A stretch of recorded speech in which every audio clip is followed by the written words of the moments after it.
The Texas sun blazed relentlessly over Austin's prestigious River Oaks neighborhood, reflecting sharply off the shimmering water of Derrick Lawson's backyard pool. After 15 arduous years in law enforcement, Derrick finally savored a quiet moment, lounging by the tranquil water, his mind drifting peacefully beneath mirrored sunglasses.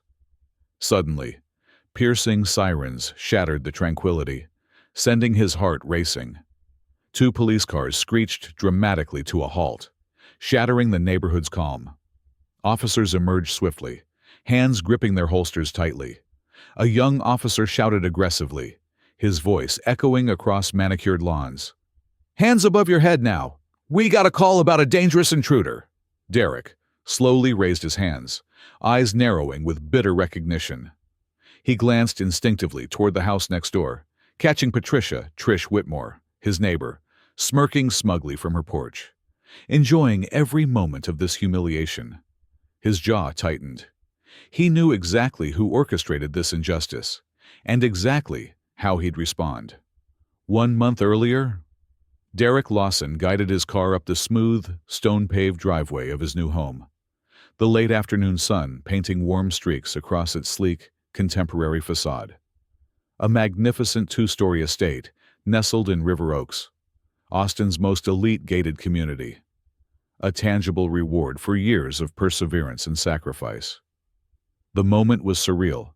15 years in law enforcement, countless overtime shifts, and now, finally, a home that reflected his hard-earned success. The backyard was the crown jewel, a sleek, modern pool glistening beneath the Texas sky, a quiet sanctuary meant just for him. But as Derrick unloaded his last box, a presence loomed. Across the street, Patricia Trish Whitmore stood stiffly on her manicured lawn, sunglasses perched high on her nose. HOA president, real estate mogul, the self-appointed gatekeeper of River Oaks. Her lips pursed in tight disapproval. "A black man. Here?" She strode over, her smile as forced as her southern charm. "Welcome," she said, voice dripping with false politeness. "This neighborhood values tradition." Derrick met her gaze, unshaken. "I value peace and quiet. Hopefully we're on the same page." She didn't blink. "Neighborhoods like this, they have a legacy to uphold." Derrick exhaled slowly. He knew exactly what she meant. And so it began. The late afternoon sun cast a golden haze over Austin's River Oaks neighborhood as Derrick Lawson maneuvered his shopping cart through a luxury furniture store. He took his time, running his fingers over the rich walnut finish of a dining table, imagining the life he was building, one of stability, of peace. His phone buzzed. Motion detected. Backyard gate. His gut tightened. Pulling out his phone, he tapped the notification. The security camera feed flickered onto his screen. Trish Whitmore. She moved through his backyard like she belonged there, her silk robe billowing slightly in the breeze. A designer tote hung from one arm, and a rolled towel was clutched in her manicured fingers. Without hesitation, she spread the towel over one of Derrick's lounge chairs, kicked off her sandals, and dipped her feet into his pool, exhaling contentedly. Derrick's grip tightened around his phone. 7 days. That's how long it had taken before someone decided to remind him that success had an asterisk next to it in River Oaks. By the time he pulled into his driveway, the sun had begun its slow descent, casting long shadows across the manicured lawns. Derrick stepped through his backyard gate, the crunch of gravel beneath his shoes the only warning of his arrival. Trish barely flinched. "Oh," she gasped, placing a hand delicately over her chest in feigned surprise. "Didn't expect you back so soon." Derrick's expression remained unreadable. "And I didn't expect company." She let out an exaggerated sigh, shaking her head. "I assumed you were the new maintenance guy," she said lightly. "The last owners always let me use the pool. It's practically tradition." Derrick's stare was cold. "You assumed wrong. This is private property and I'd appreciate it if you left." Something flickered in her expression. Mock amusement, feigned disbelief. Then she let out a sharp laugh, tilting her head. "You own this house." Derrick didn't blink. Trish smirked, her gaze flicking over him with thinly veiled condescension. "I just didn't expect someone like you in this neighborhood." Derrick inhaled deeply, the words hitting like stones in his chest. But he wouldn't give her the satisfaction of a reaction. "Well, now you know, and now I need you to leave." She rose with exaggerated grace, slipping on her sandals.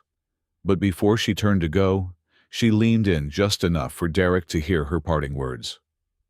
"We'll see about that." The following Saturday morning was peaceful, filled with the rhythmic hum of sprinklers and the occasional murmur of neighbors walking their dogs, until the music started, loud, disruptive. Derrick stepped onto his patio, and his stomach turned. His backyard, his sanctuary, had been invaded. 6 women in designer swimsuits lounged around his pool, their laughter cutting through the air like knives. The scent of expensive sunscreen and mimosas lingered. Plates of catered hors d'oeuvres sat neatly on his patio table, and in the center of it all, Trish Whitmore. She raised her glass toward him, flashing a sickly, sweet smile. "Oh, don't be such a grump," she called. "We're just having a little fun. The last owners never minded. It's a community, after all." Derrick's patience splintered. He stepped forward, his voice steady but edged with warning. "This is trespassing. You need to leave, now." One of the women hesitated, shifting uncomfortably. "Trish, you said he was okay with it." Trish waved dismissively. "He's just being dramatic. It's just water." Derrick's jaw flexed. "I'm calling the police." Trish's expression didn't change. Instead, she smirked. "Go ahead," she said smoothly. "Let's see who they believe." A cold dread settled in Derrick's chest. But he dialed anyway. 10 minutes later, 2 squad cars pulled up, their lights flashing in the afternoon haze. Officers stepped out, hands hovering near their belts. Derrick stood firm, arms crossed, his frustration buried beneath years of learned composure. Trish, however, transformed instantly. Her eyes welled up, her voice trembling as she turned toward the officers. "Thank goodness you're here," she gasped. "He threatened us." "We were just relaxing, and he became so aggressive." Derrick exhaled slowly, his teeth pressing together. One of the officers, a tall man with a firm stance, glanced between them. But before he could speak, his partner, a stockier officer with a familiar face, paused. His gaze landed on Derrick, and recognition flickered. "Lawson?" Derrick nodded once. "Martinez." Trish's face twitched. Martinez turned to his partner. "He's a former officer, highly decorated." The taller officer's posture relaxed slightly. Trish's lips parted, scrambling for another angle. That doesn't mean he can harass women." Martinez folded his arms. "Mrs. Whitmore, did Mr. Lawson ask you to leave his property?" She hesitated. "It's a neighborhood tradition." "That's not what I asked." Silence. The taller officer sighed, rubbing his temple. "Ladies, gather your things." One by one, Trish's guests exchanged uneasy glances and collected their belongings. But before she turned to leave, Trish shot Derrick a look so sharp it could cut glass. "This isn't over," she whispered, her voice thick with venom. "You don't belong here, and I'll make sure everyone knows it." Derrick watched her go, his muscles coiled with tension. This wasn't just entitlement. This was war. That night, he reinforced his security. More cameras, higher fences. He wouldn't react next time. Next time, he'd be ready. The first rumor appeared on the River Oaks neighborhood forum on a Monday morning. "Has anyone else noticed the disturbances coming from 317 Oak Ridge? I heard there have been multiple late-night parties. Lots of strangers coming and going. This used to be a safe neighborhood for our kids." I hope it stays that way. The post was anonymous, but Derrick knew exactly whose fingerprints were all over it. By noon, the thread had exploded with concerned comments. I heard loud music last night too. Strangers in and out of the driveway. This isn't what River Oaks is about. Derrick clenched his jaw as he scrolled through the thread, his eyes narrowing at the names chiming in. People he had barely spoken to. Neighbors who had exchanged tight-lipped smiles with him, but never a word of welcome. Trish was moving fast. By midweek, the posts had evolved into outright accusations. Unregistered events happening at 317 Oak Ridge. Can the HOA look into this? Does anyone know if short-term rentals are allowed? I saw people who didn't look like they belong here. Derrick sat back in his chair, exhaling slowly. He knew exactly what Trish was doing, weaponizing coded language and veiled accusations to paint him as a problem. And it was working. The first HOA notice arrived that Friday. A crisp white envelope, slipped under his door like a quiet threat. Violation report, unauthorized gatherings, noise disturbances, unapproved guests. Derrick let out a dry chuckle. He hadn't even had visitors since moving in. He didn't bother responding. By Sunday, a second notice arrived. Mandatory inspection scheduled. Compliance review required. Derrick took a slow sip of his coffee as he read it, his pulse steady, his mind already calculating. Trish wasn't just trying to inconvenience him. She was laying the groundwork for something bigger. If she could establish a pattern of complaints, she could push for penalties, fines, maybe even an official HOA ruling to restrict his property use. And if she could turn the community against him, she wouldn't have to push him out. The pressure would do it for her. That night, Derrick stepped onto his patio, the cool air settling around him like a quiet warning. The pool glowed a serene blue under the night sky. He had chosen this home for moments like this, solitude, peace. But peace wasn't something Trish Whitmore was willing to let him have. His security camera alert buzzed. Derrick tapped into the feed, expecting to see the usual Trish hovering near his property line, looking for new ways to invent complaints. What he saw instead made his blood run cold. A shadowed figure crouched near his pool, a bottle tilted over the water. Bubbles foamed instantly, spreading across the surface like a toxic bloom. Derrick inhaled sharply, gripping his phone tighter. He could already see what she had done. Poured dish soap directly into the filtration system, rendering the pool unusable. It was vandalism, deliberate. And Derrick had it all on video. His fingers hovered over his phone, ready to call the police. Then he stopped. A slow smile spread across his lips. Calling the police would be the logical response. The expected response. But Trish had spent weeks trying to make him the problem, pushing him into a corner where he'd lash out and become exactly the villain she wanted him to be. So, no. She wanted war. She was about to learn what it felt like to lose one. Derrick leaned against the patio railing, watching the foam swirl across the water like a canvas of destruction. He walked along the perimeter of the pool, taking in the damage, his mind working like a strategist planning the final move of a chess match. This wasn't about reacting. It was about control. He opened his phone again, scrolling through his security footage. Clear as day, the camera had caught everything. Trish's shadow slinking along his fence line, the way she crouched low, checking over her shoulder before tilting the bottle into the water.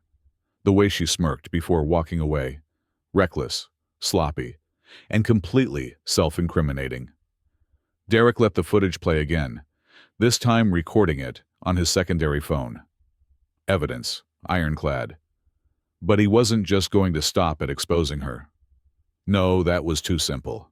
He wanted her to feel the weight of her actions. He wanted her to experience the consequences, not just publicly, but personally. Trish had made it clear that she wanted to invade his space, to treat his property as her playground. If she likes my pool so much, Maybe it's time she really experiences it. The idea formed as smoothly as the bubbles on the water. Derrick's fingers moved swiftly over his phone screen, making a single purchase. A highly rated, non-toxic pool dye. One that would only react to specific chemicals found in premium sunscreen brands. The kind of brands Trish and her friends lathered on every time they trespassed into his backyard. This wasn't about revenge. It was about correction. It was about teaching a lesson that Trish Whitmore would never forget. Derrick exhaled, calm certainty settling over him like armor. Tomorrow, the final phase would begin. The Texas sun was unforgiving, bearing down on the River Oaks community with an intensity that made the shimmering water of Derrick Lawson's pool look even more inviting. And as expected, Trish Whitmore was back. Derrick sat in his home office, a cup of coffee steaming beside him as he watched the live security feed on his laptop. Just as planned. Through the camera, he saw them, Trish and her entourage, strutting through his backyard like they had been personally invited. Expensive swimsuits, oversized sunglasses, perfectly manicured hands clutching champagne glasses. It was like clockwork. They never learned. Trish led the way, peeling off her silk cover-up as she walked along the pool's edge. "Ladies," she purred, "we deserve this." Her friends giggled in agreement, oblivious to the invisible trap that had already been set beneath the surface of the water. Derrick leaned back in his chair, a satisfied smirk playing on his lips. This was going to be good. The first shriek cut through the air like a blade. "Oh my God!" Derrick's eyes flicked back to the security feed. One of Trish's friends stood frozen at the pool's edge, staring down at her arms. Her skin, once a flawless golden tan, was now turning an unmistakable, unnatural shade of green. Another scream followed, then another. Derrick watched as the chaos unfolded in real time. One by one, they scrambled out of the pool, eyes wide with horror, as their entire bodies took on the same bright, neon green hue. Trish, still standing in the shallow end, whipped her head around, eyes darting from her arms to her reflection in the water. "Number no, no, no!" she screeched, splashing wildly, as if she could somehow shake the color off. The once carefree laughter had morphed into panic and hysteria. One of her friends, nearly in tears, held out her hands in disbelief. "What's happening?" she wailed. "This isn't washing off."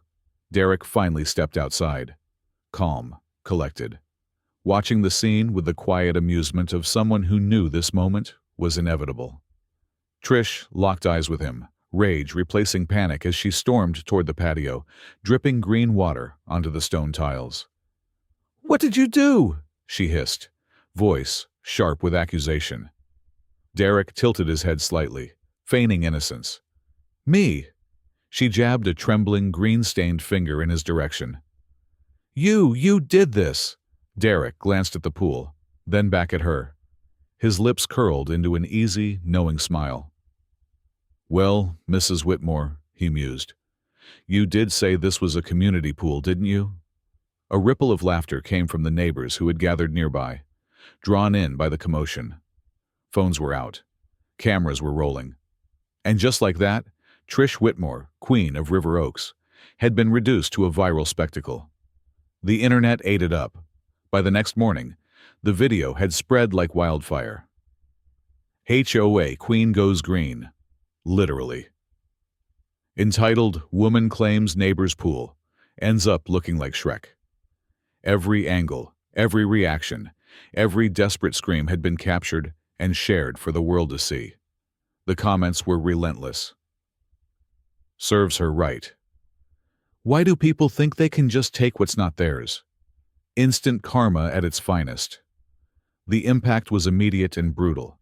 Trish's real estate business took a nosedive. Clients pulled out of deals. Properties she was set to manage were reassigned. No one wanted to be associated with the woman who had become the internet's latest laughingstock. The pressure on the HOA board was just as swift. Residents demanded action. Emails flooded in. Meetings were held. And within a week, the inevitable happened. Trish Whitmore was removed from the HOA board. Derrick read the official announcement over breakfast, chuckling as he took a sip of coffee. Victory. But the final blow came in the form of a for sale sign planted firmly in Trish Whitmore's front yard. She had no choice. Her reputation was ruined. Her influence was shattered. And River Oaks. It had made it crystal clear. She no longer belonged. On the day of her departure, Derrick watched from his front porch as movers loaded boxes into a sleek black SUV. Trish stood by the curb, her arms crossed tightly, sunglasses shielding whatever emotions flickered behind them. She knew he was watching, and for the first time, she didn't have a single word to say. Derrick lifted his coffee mug in a silent toast. She turned away. Moments later, the car pulled out of the driveway, and just like that, she was gone. A month later, Derrick hosted his first official neighborhood gathering, an open invitation to the real community of River Oaks.